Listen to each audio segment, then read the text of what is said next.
ஸ்ரீ ராஜராஜன் பொறியியல் மற்றும் தொழில்நுட்பக் கல்லூரியில் விஜிபி உலக தமிழ் சங்கத்தின் 196வது திருவள்ளுவர் சிலை திறப்பு விழா.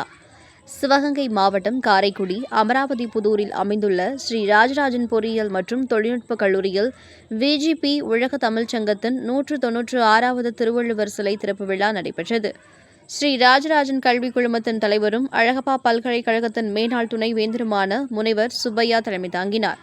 இந்த நிகழ்ச்சியின் சிறப்பு விருந்தினர்களாக விஜிபி உலக தமிழ்ச் சங்கத்தின் நிறுவனரும் தலைவருமான டாக்டர் விஜி சந்தோஷம், தேசிய நல்லாசிரியர் விருது பெற்ற கவிஞர் தங்கமூர்த்தி, காமராஜர் பல்கலைக்கழகத்தின் தமிழியல் துறை தலைவர் முனைவர் சத்தியமூர்த்தி, ஸ்ரீ சனீஸ்வரா அறக்கட்டளையின் தலைவர் முனைவர் ராஜேந்திரன் சுவாமிகள், புதுக்கோட்டை மன்னர் கல்லூரியின் ஆங்கில துறை பேராசிரியர் முனைவர் ஐயாவு மற்றும் சிகரம் சதீஷ் ஆகியோர் பங்கேற்றனர். முன்னதாக சிறப்பு விருந்தினர்கள் கல்லூரியின் முன்பு அமைக்கப்பட்டிருந்த திருவள்ளுவரின் சிலையை திறந்து வைத்தனர். கல்லூரியின் தலைவர் முனைவர் சுப்பையா அவர்கள் பேசுகையில், வள்ளுவரின் வாக்கின்படி மாணவர்கள் ஒழுக்க நெறியில் வாழ வேண்டும் என்றும், தாய் தந்தை மற்றும் ஆசிரியர்களிடம் எவ்வாறு மரியாதையுடன் நடந்து கொள்ள வேண்டும் என்றும் கூறினார்.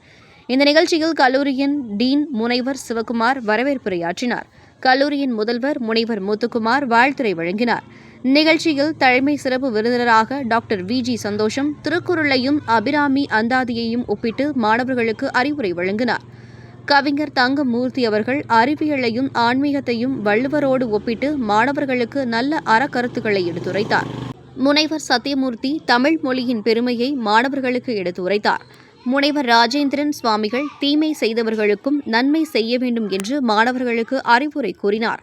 நிறைவாக கல்லூரியின் துணை முதல்வர் மகாலிங்க சுரேஷ் நன்றியுரை கூறினார். இந்த நிகழ்ச்சியில் பல்வேறு துறை தலைவர்கள், ஆசிரியர்கள் மற்றும் மாணவர்கள் கலந்து கொண்டனர்.